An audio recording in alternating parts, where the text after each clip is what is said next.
By a stroke of fate, I met my wife Linda. It was also by a twist of fate that I found out she was cheating on me. Although the events were separated by years, the two events occurred in the same place. That place was at my workplace in the city of Honolulu, Hawaii. The case I started came about by accident. I went to the University of Hawaii with the firm intention of getting my MBA and then getting a job at a Fortune 500 company. Even with public schooling, I still had to work to finish school. In high school, I became fascinated with computers, so to earn extra money in college, I used my acquired skills in computer repair. Eventually, I started building my own and selling them at a lower price than Best Buy. I earned a bachelor's degree but decided not to go to graduate school. I had started my own business, so why would I want to work for someone else?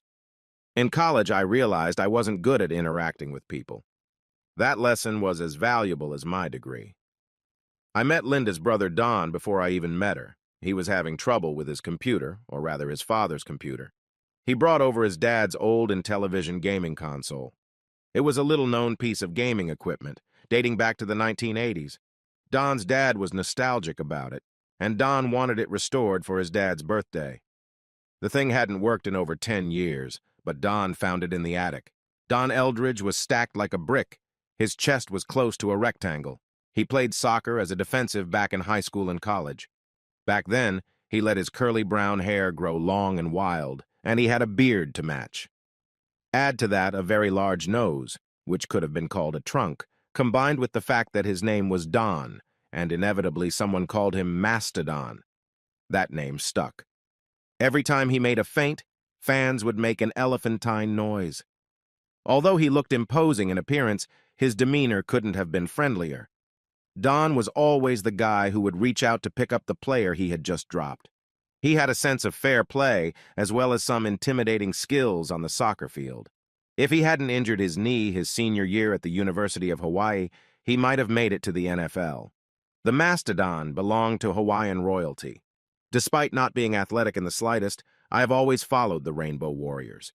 Yes, that's the actual team name adopted by our shared alma mater long before rainbows became fashionable. While I decided that continuing on to college wasn't for me, I had some loyalty to the place where I had spent 4 years learning what I didn't want to do next. I was a little flabbergasted. A mastodon! I can't believe Hawaii's most eligible bachelor came to me. My name is Ryan, by the way, Ryan Novak. He gave me a friendly clap on the back, almost dislocating my shoulder. Well, Ryan, I won't be a bachelor for long. For some reason, a woman accepted my offer to marry my ugly ass. My sister is the most attractive one in the family. That didn't set the bar too high. I gave him my price, which was discounted because of my appreciation for the man. I asked for an autographed picture of him. My marketing classes were not wasted.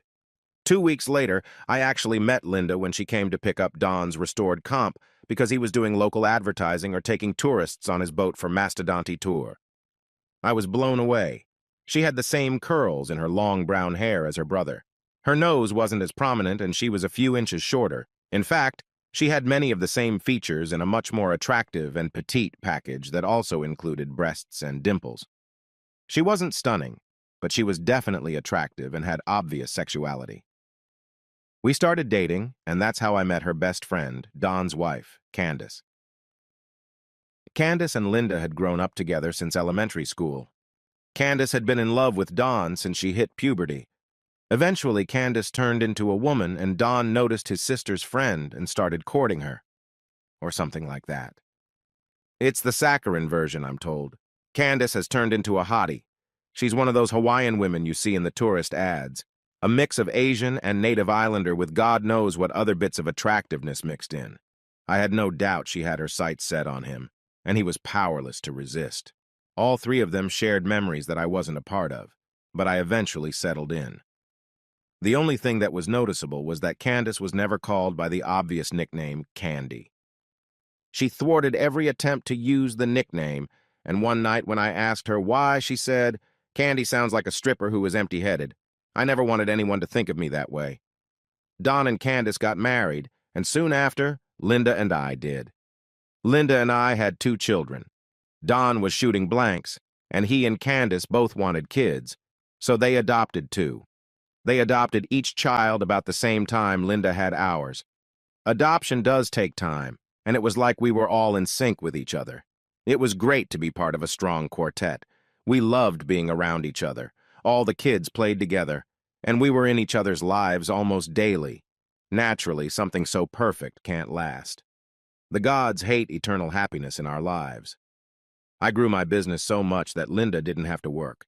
Not only did I repair and build computers, but I also restored old arcade games and home game systems. The change came when our children were old enough to go to school. Linda wanted to work part-time. I had no problem with that, so why not? I didn't want my beloved to be bored. She got a job with a credit card company in their call center. It was 4 hours a day, and she could always send the kids to school and be back before they got home. I was happy. She was happy. We all should have been on the poster of model families. It was Candace who accidentally revealed to me the fact that Linda was cheating on me. It was a typical workday for me when Candace called me and said, "Ryan, I really need you to work on my computer. This is an emergency. I need it right now." The emergency was that her laptop was a piece of metal that wouldn't even start. Candace was an aspiring writer, and her stories were only in that laptop. I assured her I'd do my best after lecturing her on the necessity of backing up her work on a flash drive, and then I dug in deeper. It wasn't that hard to restore the data. Candace downloaded something she shouldn't have. Curiosity took over, and I started looking for the culprit. It turned out to be a picture that Linda had emailed. In that email was a picture of a very handsome man with his shirt off. I later learned that his name was Hunter Sampson. Linda's text accompanying the photo read, "That's my boss." The photo plus the exclamation point led me to investigate Candace and Linda's email. Without going into too much detail, Linda's boss sent her this picture, and she shared it with her best friend. "I will say this for my sister-in-law," she questioned Linda about what happened. What had she said that her boss saw fit to send her a picture of him showing off his magnificent abs? She was ruthless in this email exchange when Linda tried to dismiss it, despising it as just a picture of him surfing. This angered Candace, and she explicitly said that Linda was very close to crossing the line. Linda backed down and agreed. She said she wouldn't encourage anything like that again. Things were looking good. Still, I was suspicious.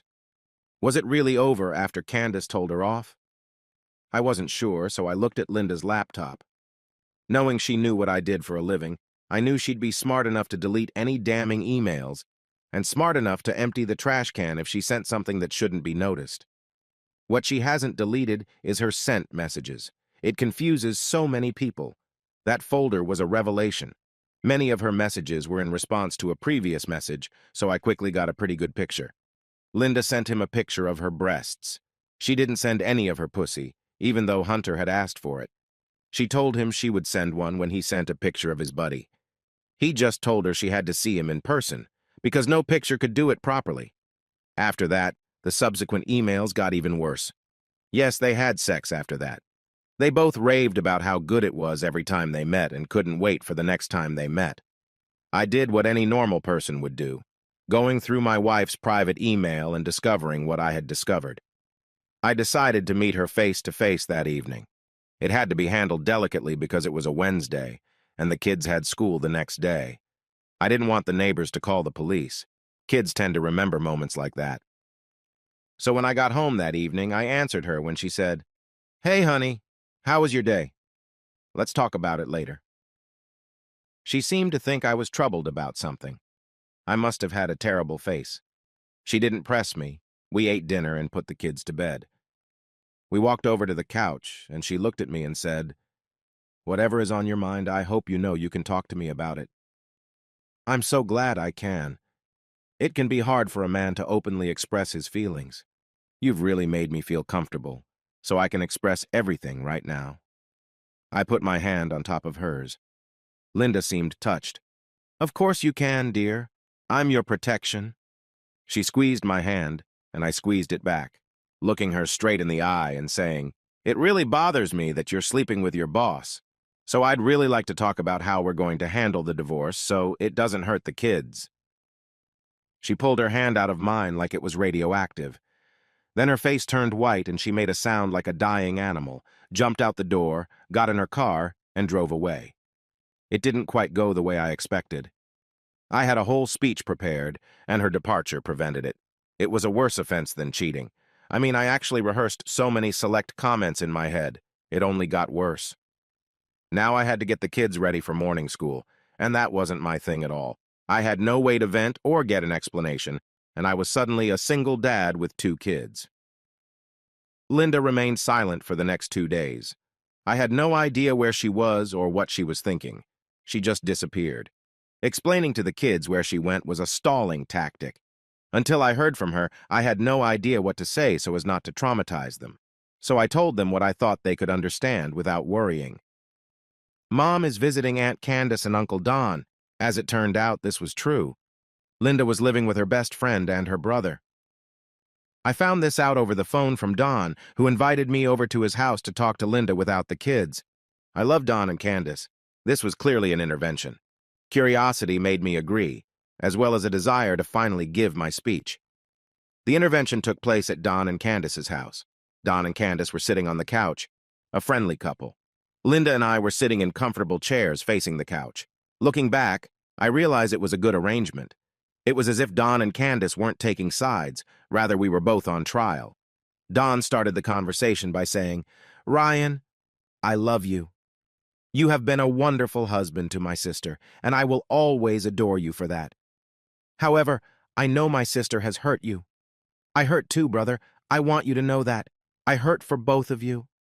My fingernails dug into the armrests of the expensive chair I was sitting in when I said, "I'm glad you feel my pain. I'm glad you can empathize.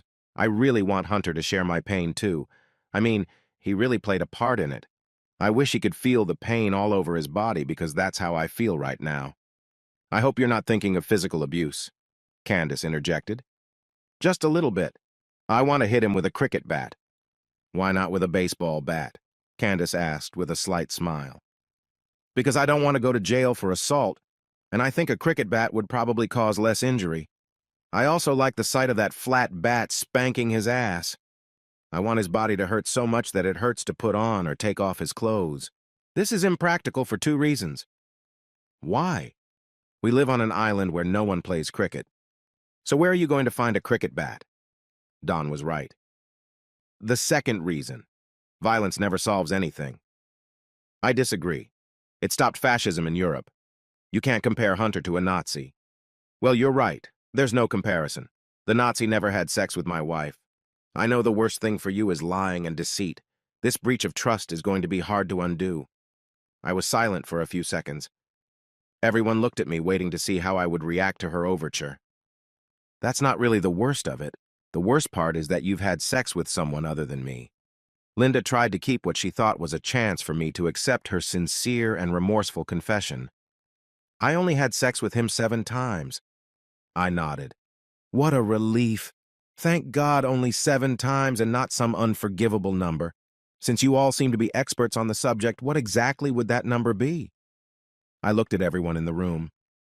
No one answered the question. I didn't expect anyone to answer since the question was rhetorical. Don did his best to evade the answer. Once, twice, 100 times. That's not the most important thing. What is important is that Linda wants to restore your marriage and is incredibly remorseful. Candace backed him up before a second had even passed. "Can you be sure that the problem you're facing isn't your ego?" I didn't even have to think about how to answer that. "I can answer that one thing for sure, Candace. Of course it's my ego. I just can't believe you all here are trying to minimize it." Don said, "Listen to me, brother. Your ego is something you can control. Nobody is trying to minimize it. You can strengthen yourself by defeating your ego. Why let it stand in the way of true love? Look at it this way. Forgiveness is a gift you give not only to the other person, but to yourself." I felt like I was in the Twilight Zone or in Los Angeles. "So if I had an affair with a woman 7 times in 3 months, would you forgive me?" "Oh, yes, yes, and yes again. I wouldn't like it. It's the worst thing I can imagine, but I would take you back. I'll prove it to you. Have an affair, hang out with me, I deserve it. I want you to have an affair. Please do it if it'll help us get back together. It could be with anyone." I conceded that she was saying the right thing. I asked the question, "Linda, why did you do it?" "It has nothing to do with you, Ryan. When Candace and I were dating as a couple, she always had an attractive friend and I always had a less attractive friend. I never got the handsome one. This was the only time a handsome guy was interested in me. It didn't improve my mood. I know I'm not handsome. What surprised me was that Candace turned out to be more angry than I was. "Are you really blaming this on me, bitch?" I was afraid Candace would scrunch up her face, but Don held his wife back. Linda got up from her chair and said, "I was just jealous.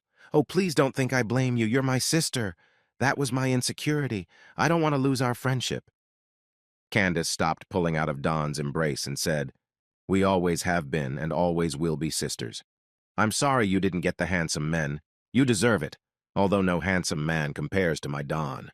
I wish you'd learned early on that looks aren't the most important thing." I felt like the conversation had somehow slipped away from me, and at that moment I was more concerned about myself than anything else. I tried to put things back on track. "Candace, I know you love your best friend, and you say I'm a good friend too. If I cheated on Linda, would you be as forgiving? Would you have talked her into making up with me?" Candace somehow stepped back from the emotional moment and said, "Look, she was able to share her life. What she did had nothing to do with you. She was living two different lives." I said, "That sounds like utter nonsense." "I know it's hard for men to understand," Candace said, "but all women are capable of it to one degree or another. That was unexpected, too." I turned around. "Don, if Candace cheated on you for 3 months, would you forgive her?"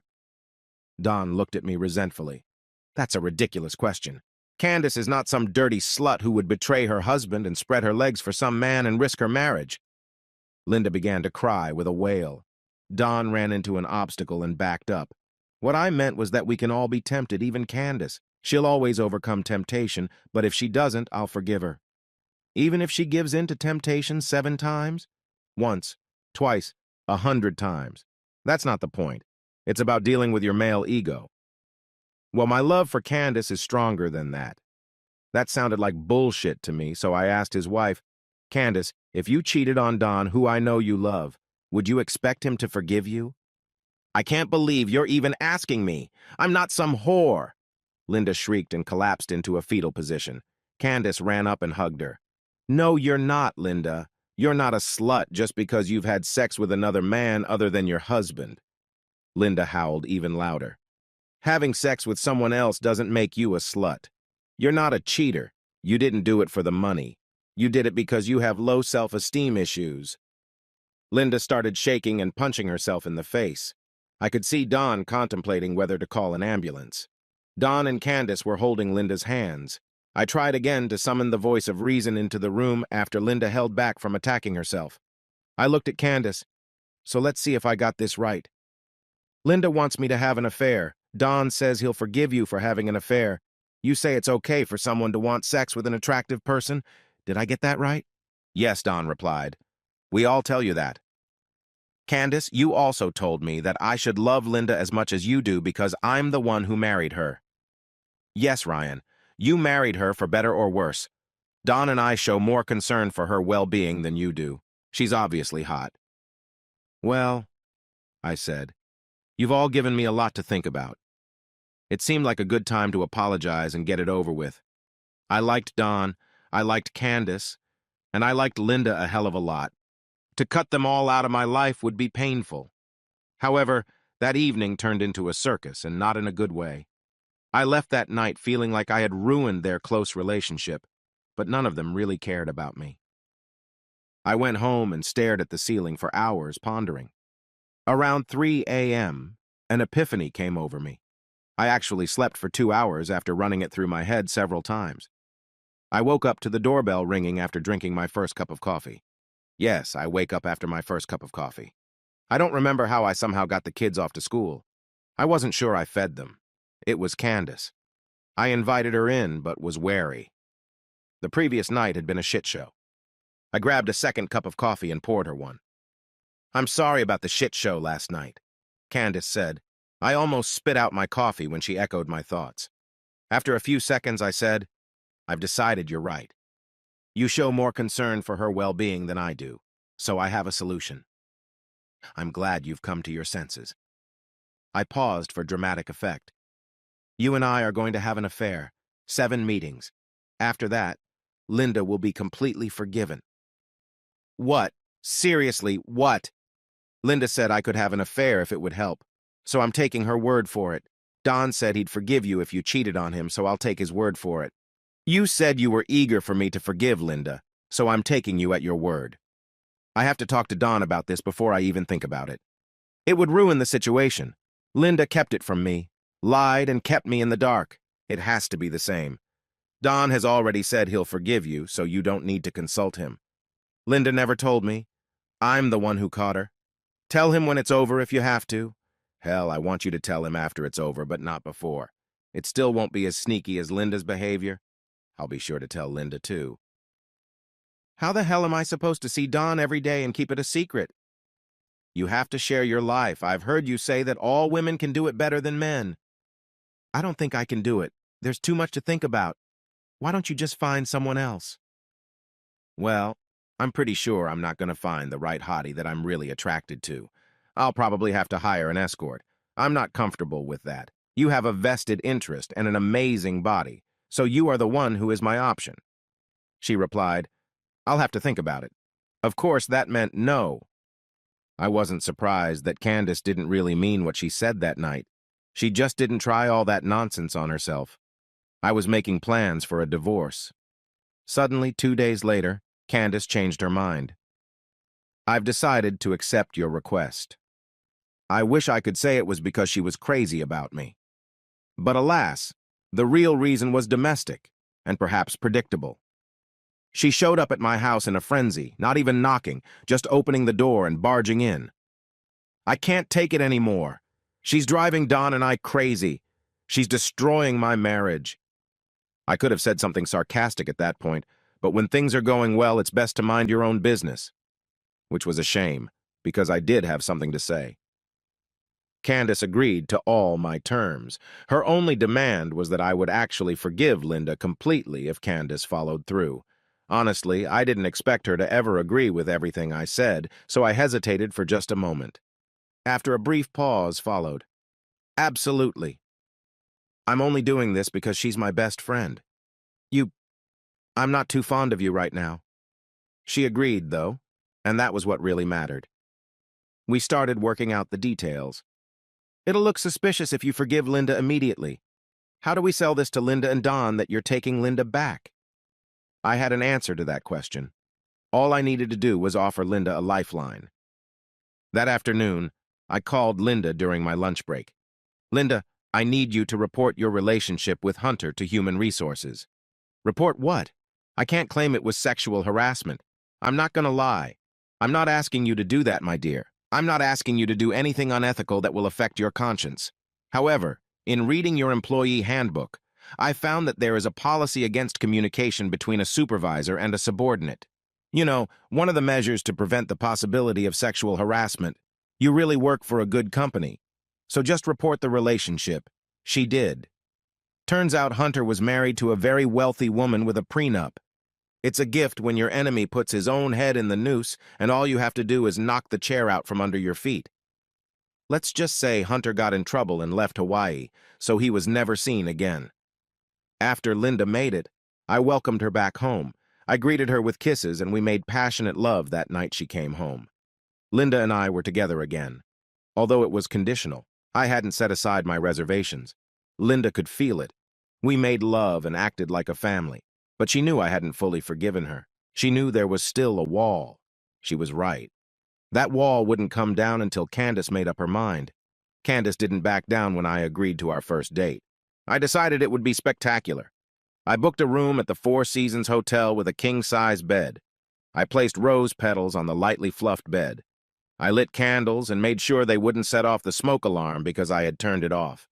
The champagne bottle and vase of strawberries she'll see when she comes in. It would be an illicit affair. I would play the role of lover to the end. I wanted her in on it, so it was only right that I was in on it too. It turned out to be easy for me. I was looking forward to it, and even though part of me felt like Candace might give up at any moment, I wasn't going to be the one to kill her mood. I was going to do my part and trust that she would do hers. If not, we would just go back to where we started. Candace disrupted my plans. She showed up wearing a long coat that was very inappropriate for the climate and carrying what might as well have been an overnight bag. Ryan, what's with the strawberry champagne? That's not going to work. Why not? I already have the most romantic, wonderful best lover in the house, so I don't want you to even dream of being the best lover. Sweep those fucking rose petals off the bed.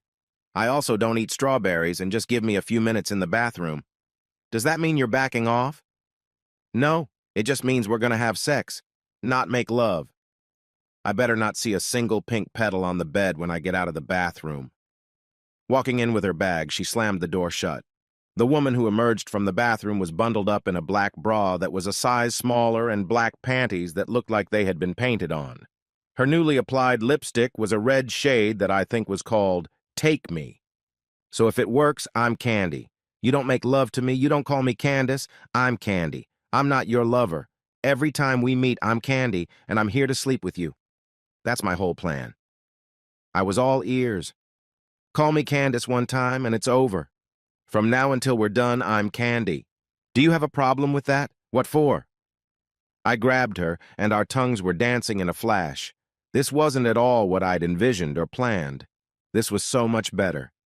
Candace, or was it Candy, led me over to the bed, pushed me back on it, and just pulled my pants off. I thought I was going to die after that. Our bedtime conversation afterward was a little unconventional. I was in a post-orgasmic fog, and she was talking while I listened. At that point, I was very receptive to everything she had to say. Here's how it works. You don't have sex with Candace, you sleep with Candy. You screw up once, and I can't deal with it. Don't say shit. Just go along with it, okay? In retrospect, I think it might have been a CIA technique, although it might have just been the endorphins. I agreed. Good. Now Candy wants to get fucked, so you better not disappoint me. The next encounters were a variation of the first. We'd fuck, she'd turn me on again, and then we'd fuck again. Most of all, she liked doggy style. She also liked to talk dirty. When she talked like that, I couldn't tell if she hated me or if she liked it. I assumed it was a little bit of both because it intensified with each subsequent meeting. Organizing these meetings became increasingly difficult. Sneaking around was much harder than I had imagined. Much of this difficulty stemmed from the fact that Linda called me every chance she got to inform me where she was and that she wasn't cheating on me. This made it much harder for me to cheat on her. I also assumed that Candace had a hard time hiding it from Dawn, but we never talked about it. When we did get together, it was a fucking marathon. As my affair with Candy continued, I had, to my surprise, almost completely lost my animosity toward Linda. Each infrequent rendezvous of hot sex with Linda's best friend made me appreciate making love to my wife even more. After each illicit sex rendezvous with Candy, I became more and more comfortable with Linda. We were getting back to where we were before. I appreciated the insatiable sex with Candy, but it also made me appreciate the tender connection with Linda. I wondered if she felt the same way when she was juggling her sex with Hunter while still loving me. The only awkward moments at first were when the four of us were together. Dawn or Linda would make perfectly innocent remarks, but at the same time make my brain say, "Don't look at Candace. Don't look at Candace. Don't look at Candace. Don't fucking look at Candace." For example, Dawn once said, "I admire you, Ryan. I know it's been hard for you. You didn't take the easy way out. You could have hired an attractive prostitute as revenge, but you didn't. You offered to make it up to Linda, and she did. Good for you, brother." While I was thinking, why does Dawn think I don't deserve anything more than a prostitute? Reason intervened, and then, don't you dare make eye contact with Candace. So I said, "Thanks, bro." Candace seemed completely at ease. I have to admit there was something about women being better at compartmentalizing their lives. I, on the other hand, had a hard time with conversations with sexual overtones. While our kids played and the adults drank wine, Linda looked at Dawn and Candace and said, "You have helped Ryan and I to be together again." Then she kissed me. After we broke the kiss, all I could think was, "Don't look at Candace. Don't look at Candace." This was relatively easy since Candace also avoided meeting my eyes in these situations. Candace and Candy seemed like completely different people. Candy would send me messages as we got closer to meeting. And yes, it was Candy, not Candace. I worried that I might be contributing to multiple personality disorder, but dismissed the thought because I needed to save the marriage. Nothing worthwhile comes without a cost. Candy had been sending me pictures of her in seductive outfits. Yes, I had seen her naked before, but those pictures turned me on. I fucked Candy to prove my point to her, Don and Linda. I also had her because she was hot. I had no idea if my relationship with them would survive in the end, but I hoped so. I'm an idealistic asshole. Candy was more than true to her word. The exception was the last night. We had more time than usual since we didn't have to worry about getting caught. After that night, Candace made it clear that she was going to tell Don everything. We walked out with a final yay. That's the closest thing I can say. My ears were pinned by her hips, crushing my head. Then she rolled over onto her back, and for a few moments she just lay there, shivering with her whole body. I was shaking a little myself, and my ears were ringing from the way she had my skull in a vice. We lay in silence for a few minutes, maybe an hour. "How are you feeling?" Candy broke the silence. "I think I just died. Maybe we should just end on a high note and not go for round two."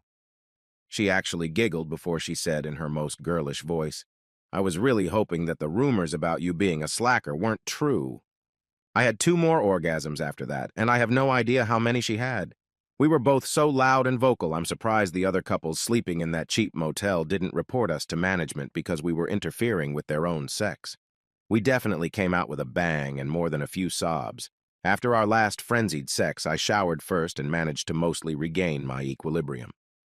Out went Candy, and when the bathroom door opened again, Candy was gone forever. Candace emerged from the bathroom in her usual modest attire. Her demeanor spoke for itself. We were done. It was good. Allowing yourself a sweet candy now and then is a treat, but a constant sweet diet will kill you. Candace left before me. There was no goodbye kiss, just a discussion of what we were going to do next. She was going to tell Don all about it tonight, and after that we would tell Linda everything. After all, it was a family affair. Candace would tell Don, and then we would all meet at my house. I told Linda that Don and Candace would come over after the kids were in bed.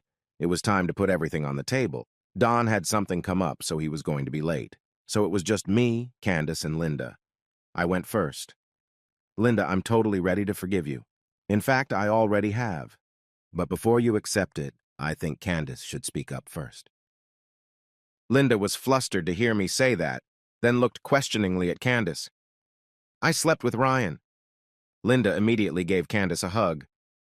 "Thank you, thank you, thank you. Oh my God, you really are my sister." Candace hugged her back and said, "It was the only way out. I love you." "It was you," Linda said passionately.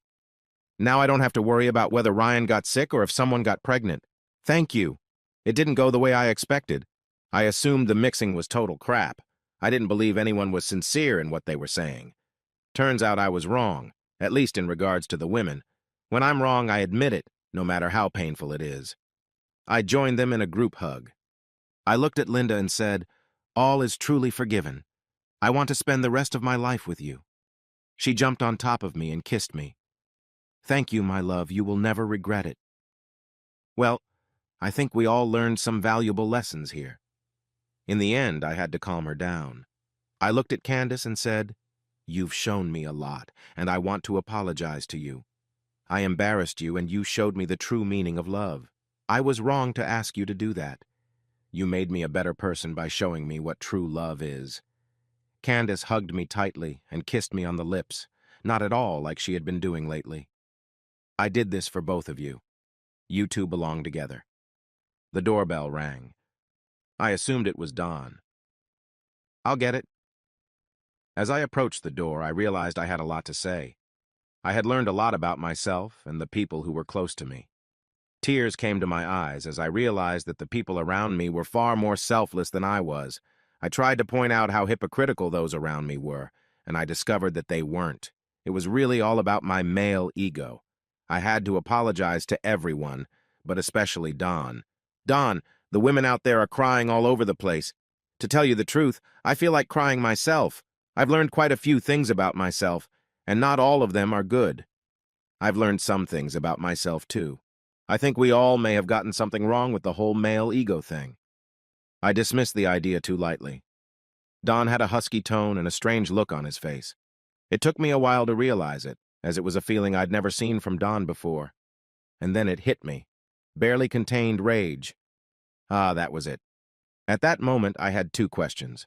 One, where did he find a cricket bat so quickly? Second, would I have a half-second head start on getting to the back door before an enraged mastodon with a sore knee caught up with me? I decided that the answer to the first question could wait, so I dashed across the house to the back door.